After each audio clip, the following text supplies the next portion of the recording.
Hello aspirant, स्वागत है आप सब लोगों का एक बार फिर से परचम क्लासेस में। और आज की क्लास में हम एक ऐसा शब्द समझ रहे हैं जो बहुत ज्यादा परेशान करता है और रोजाना आप लोग उसको अखबारों में देख रहे हो। मोदी जी ने इतनी शपथ खा ली 2030 तक हम जीडीपी को इतना कर देंगे, हमें इतने ट्रिलियन डॉलर की इकोनॉमी बनानी है, यूएसए जीडीपी में नंबर 1 है। तो ये जीडीपी होता क्या है, आज की क्लास में इस डाउट को क्लियर करते हैं और समझते हैं कि जीडीपी कैलकुलेट कैसे किया जाता है आसान शब्दों में। पर आगे बढ़ने से पहले एक इंपॉर्टेंट अनाउंसमेंट। एसएससी 2024 का बैच हमारी ऐप पर आ चुका है, आप लोग एनरोल कर सकते हैं।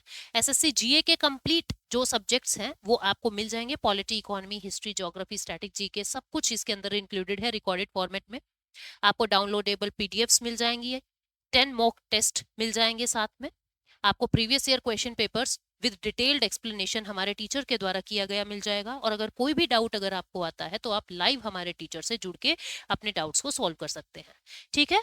और जब आप पूरी वीडियो सुन लेंगे तो इस क्वेश्चन को बड़े आराम से कर देंगे। क्वेश्चन है, which of the following represents a decrease in GDP? इनमें से कौन सी ऐसी एक्टिविटी है जिससे जीडीपी डिक्रीज हो रहा है? An increase in government spending, an increase in consumer spending, a decrease in business investment, या अ डिक्रीज इन एक्सपोर्ट्स? जब इस वीडियो को समझ लेंगे, जब इस पूरे कंसेप्ट को समझ लेंगे, आपको आसानी से ये सॉल्व कर दोगे आप, ठीक है। तो जीडीपी होता क्या है, डेफिनेशन देख लेते हैं, फिर एक एक करके सारी चीज समझते हैं।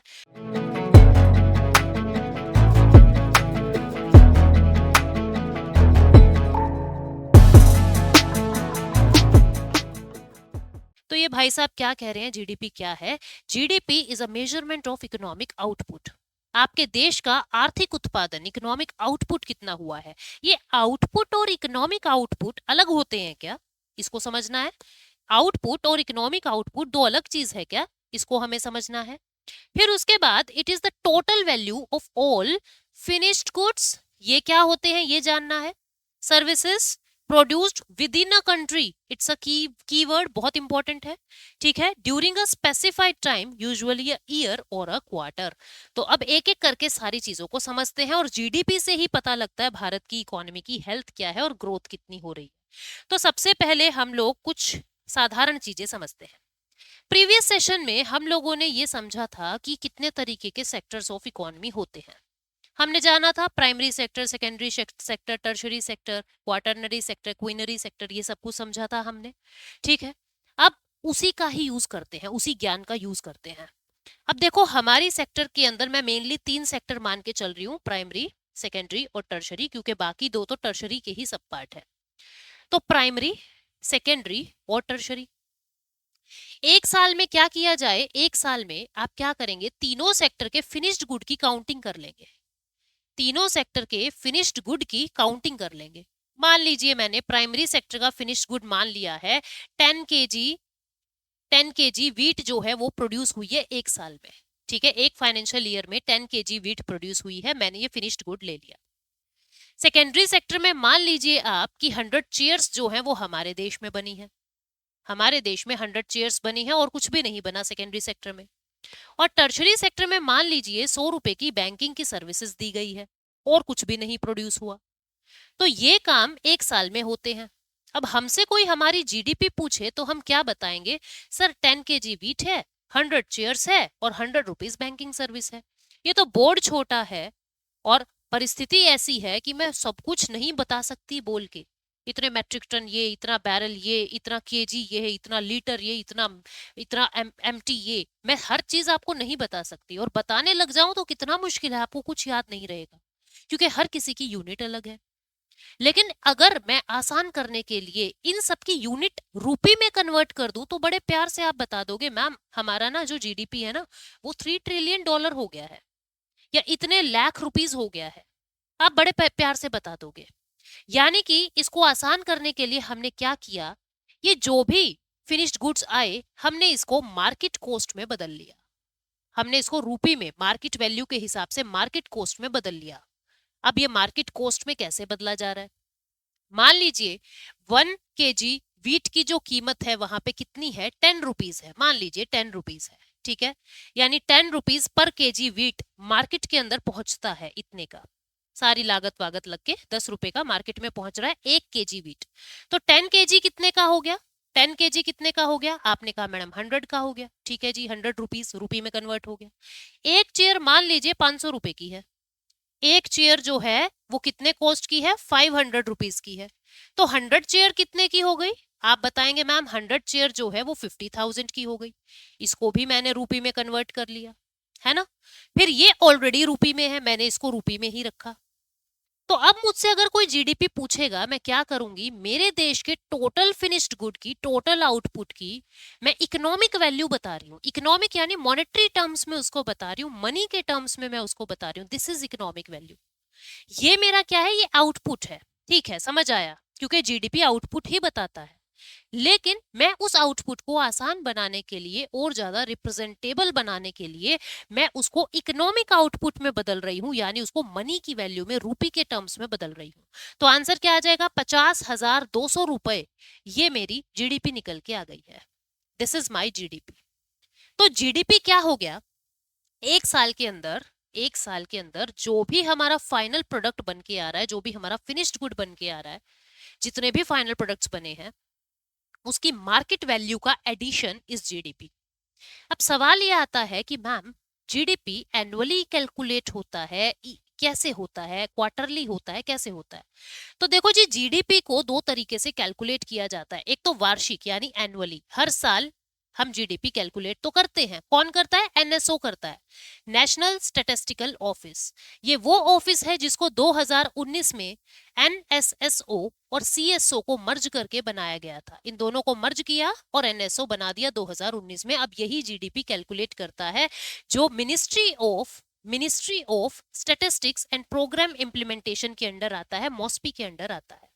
ठीक है।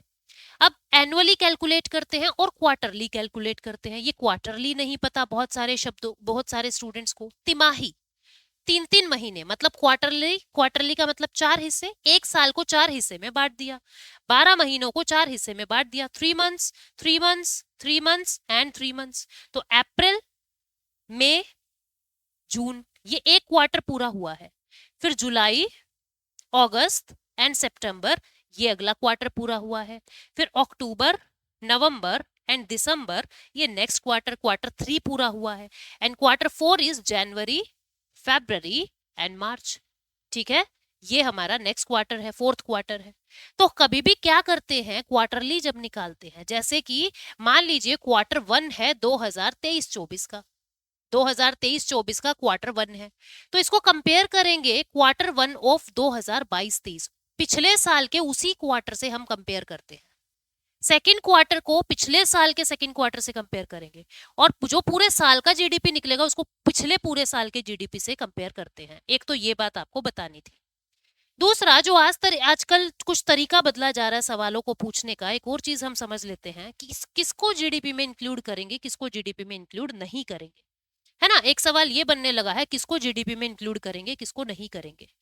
तो आपको आसान शब्दों में मैं बताती हूँ कि कोई भी वो चीज जो आपकी इकोनॉमिक टेरिटरी में आता है, कोई भी वो चीज जो आपकी इकोनॉमिक टेरिटरी में आता है। दो तरीके की टेरिटरी होती है स्टूडेंट्स, एक होती है ज्योग्राफिकल टेरिटरी। कौन सी? Geographical territory. और एक होती है इकोनॉमिक टेरिटरी। मैंने क्या कहा? इकोनॉमिक टेरिटरी में इंक्लूड करना है, वही चीज जीडीपी में काउंट होगी। ज्योग्राफिकल टेरिटरी का मतलब क्या होता है? जो आपके देश के मैप में आता है ना, जो हमारे देश के मैप में आता है। ये कुछ समझ लेना भाई, स्पेस कम है और मेरी ड्राइंग भी बहुत बुरी है। ठीक है, तो जो हमारे देश की टेरिटरी में आता है भाई, चाहे यहाँ चाइना की कोई कंपनी बैठी हो, चाहे यहाँ जापान की कोई कंपनी बैठी हो, चाहे यहाँ अमेरिका की कोई कंपनी, ये सारे लोग हमारी जीडीपी में आएंगे। ये तो हो गया ज्योग्राफिकल टेरिटरी, जो हमारे देश के मैप में आ रहे हैं। लेकिन इकोनॉमिक टेरिटरी क्या है? जहां पे हमारा रूल चल रहा है, जहां पे हमारा रूल चल रहा है, बहुत आसान शब्दों में। और जीडीपी के अंदर हम इकोनॉमिक टेरिटरी को इंक्लूड करते हैं। क्या मतलब? समझो अब बात को। बहुत आसान शब्दों में मैं आपको ये समझा रही हूँ, बिल्कुल आराम से आपको ये कंफ्यूजन क्लियर कर लेना है अपना, क्योंकि यहाँ पे बहुत गलतियां होती है। मान लीजिए ये आपका इंडिया है, ठीक है, थोड़ा बड़ा बनाते हैं हम अपने इंडिया को, ना छोटा थोड़ा ना हमारा इंडिया।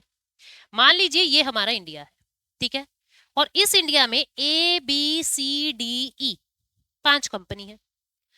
ए कंपनी इंडिया की है, ठीक है, बी कंपनी जापान की है, सी कंपनी यूएस की है, डी कंपनी यूएई की है, ई कंपनी सऊदी की है। ठीक है, अब आपसे पूछ ले कि जीडीपी में कौन कौन आएगा, तो आपको सिर्फ ये देखना है जापान में जो ये जापान की कंपनी है भारत के अंदर खुली हुई है, यहाँ रूल रेगुलेशन कौन से देश के चल रहे हैं? ऑब्वियस है इंडिया के चल रहे हैं। इंडिया के हिसाब से छुट्टी हो रही है, इंडिया के हिसाब से संडे मनाया जा रहा है ना? यानी सारे रूल रेगुलेशन किसके चल रहे हैं? जापानीज कंपनी के अंदर इंडिया के। ऐसे ही यूएस की कंपनी में इंडिया के रूल चल रहे हैं, यूएई में इंडिया के रूल चल रहे हैं, सऊदी अरब की कंपनी में इंडिया के रूल चल रहे हैं, क्योंकि इंडिया की टेरिटरी में है। ऐसे ही अब तुम इस बात को सोच के देखना, ये मान लीजिए अमेरिका है, ठीक है, इस अमेरिका के अंदर एक इंडियन कंपनी खुली हुई है, एक इंडियन कंपनी खुली हुई है, क्या इसको जीडीपी में लेंगे? तो सोच के देखो यहाँ किसके रूल रेगुलेशन चलते होंगे? यहाँ अमेरिका के रूल रेगुलेशन चलते होंगे, हमारे नहीं चलते, तो ये हमारी इकोनॉमिक टेरिटरी में नहीं आता, ये हमारी इकोनॉमिक टेरिटरी में नहीं आता। समझ रहे हो? एक और एग्जांपल बताती हूं मैं आपको। मान लीजिए यूएसए के अंदर जो है इंडिया की एम्बेसी है। किसकी एम्बेसी है? इंडिया की एम्बेसी है। अब एम्बेसी जिस देश की हो वहां पे उसी देश के कानून चलते हैं। तो इंडिया की एम्बेसी कुछ भी अगर प्रोड्यूस करती है, मान लीजिए 15 अगस्त को तिरंगे बेच दिए इन्होंने अमेरिका में रहते हुए, तो वो जो पैसा जो भी उन्होंने कमाया है वो भारत की जीडीपी में इंक्लूड होगा। क्यों होगा? क्योंकि ये इंडिया की एम्बेसी है, चाहे अमेरिका में है, माना हमारे मैप में नहीं आ रहा है, लेकिन यहाँ रूल रेगुलेशन किसके चल रहे हैं? इंडिया के। तो ये हमारी इकोनॉमिक टेरिटरी में है, बेशक ज्योग्राफिकल टेरिटरी में ना हो। ठीक है, ऐसे ही मान लीजिए ये इंडिया है, यहाँ छोटी सी एम्बेसी बनी हुई है चाइना की, छोटी सी एम्बेसी बनी हुई है चाइना की। अब तुम इस बात को समझना, यह रूल रेगुलेशन चाइना के चल रहे हैं, चाहे ये इंडिया के अंदर हो। तो हम इसके प्रोडक्शन को, एम्बेसी के प्रोडक्शन को, चाइनीज एम्बेसी के प्रोडक्शन को हम अपनी जीडीपी में नहीं लेंगे। समझ आ रही है बात? तो आपको इकोनॉमिक टेरिटरी देखनी है। सिंपल सा रूल है, जहां आपके देश के रूल रेगुलेशन चले उसका प्रोडक्शन आप अपने जीडीपी में काउंट कर दोगे। ठीक है, तो ये कंसेप्ट था पूरा जीडीपी का, कैसे कैलकुलेट करते हैं वो हमने समझा। और अब इस क्वेश्चन को देखो कि which of the following represents a decrease in GDP? किस चीज से जीडीपी डिक्रीज हो रहा है? गवर्नमेंट स्पेंडिंग अगर इंक्रीज हो रही है, सोच के देखो, गवर्नमेंट स्पेंडिंग इंक्रीज हो रही है, गवर्नमेंट आपको सब्सिडीज ज्यादा देने लगी, आपकी पॉकेट में पैसा ज्यादा बचने लगा क्योंकि अब आपका खर्चा सरकार ने उठा लिया है, तो इससे क्या होगा? आपकी जेब में जो बचा पैसा है आप उससे और डिमांड करोगे, है ना, कि अब तो मैं एसी भी ले लूंगा क्योंकि सिलेंडर के तो भारत सरकार ने दे दिए, है ना, अब तो मैं एसी ले लूंगा। तो आप ज्यादा डिमांड करोगे, ज्यादा प्रोडक्शन होगा देश में, जीडीपी बढ़ेगा। ठीक है, जीडीपी बढ़ेगा। कंज्यूमर स्पेंडिंग जितनी ज्यादा इंक्रीज होगी देश में, उतना उतना प्रोडक्शन बढ़ेगा और उतना जीडीपी बढ़ेगा। बिजनेस इन्वेस्टमेंट डिक्रीज हो रही है, बिजनेस पर्सनैलिटीज इन्वेस्ट ही नहीं कर रही है, रॉ मटेरियल ही नहीं लाएगी, यानी प्रोडक्शन नहीं हो रहा है। रॉ मटेरियल नहीं आया यानी प्रोडक्शन नहीं हो रहा है। बिजली खर्च नहीं हो रही है, बिजली में इन्वेस्टमेंट नहीं हो रही है, मतलब प्रोडक्शन नहीं हो रहा है। यह सीधा सीधा रिलेशन है कि प्रोडक्शन कम हो रहा है, और प्रोडक्शन कम होना ही जीडीपी में कमी आना है ना। उसके बाद एक्सपोर्ट डिक्रीज हो रहा है, तो इससे जीडीपी कम हो रहा है ये जरूरी नहीं है, क्योंकि हो सकता है हम एक्सपोर्ट नहीं कर रहे, देश में ही कंज्यूम कर रहे हैं। एक्सपोर्ट कम होना कहीं पर भी ये नहीं बताता कि हमारा प्रोडक्शन कम हो रहा है, क्योंकि हो सकता है हम एक्सपोर्ट नहीं कर रहे पर अपने देश में कंज्यूम कर रहे हैं, तो इसका भी कोई रिलेशन नहीं है। तो आंसर क्या आ जाएगा आपका? प्रोडक्शन डिक्रीज हो रहा है तो जीडीपी डिक्रीज हो रहा है। और कब हो रहा है प्रोडक्शन डिक्रीज? जब बिजनेस इन्वेस्टमेंट कम हो रहा है। तो आंसर क्या आ जाएगा इसका? सी। आसान था, थोड़ा सा कंसेप्चुअल था। अब आपको एक और जानकारी मैं देना चाहती हूँ, परचम क्लासेस पे एसएससी इकोनॉमिक्स और एसएससी पॉलिटी का कोर्स मेरा आ चुका है, आप लोग एनरोल कर सकते हो 2024 के लिए। पूरा अपडेटेड कोर्स है जिसमें प्रैक्टिस सेशंस, मॉक टेस्ट, आपके प्रीवियस ईयर क्वेश्चंस, ये सब कुछ इंक्लूड किए गए हैं। ठीक है, तो आप लोग एनरोल कर सकते हैं। अब इस क्वेश्चन का आंसर आपको कमेंट सेक्शन में देना है। जीडीपी मेजर्स द, जीडीपी क्या मेजर करता है? Total population of country, total economic output of a country, total national debt of a country, या total trade balance of a country. उम्मीद करती हूँ इसका आंसर आप बिल्कुल सही दोगे कमेंट सेक्शन में, क्योंकि अभी अभी मैंने एक्सप्लेन किया है आपको। थैंक यू सो मच, मिलते हैं नेक्स्ट सेशन में कुछ इंटरेस्टिंग टर्मिनोलॉजी के साथ।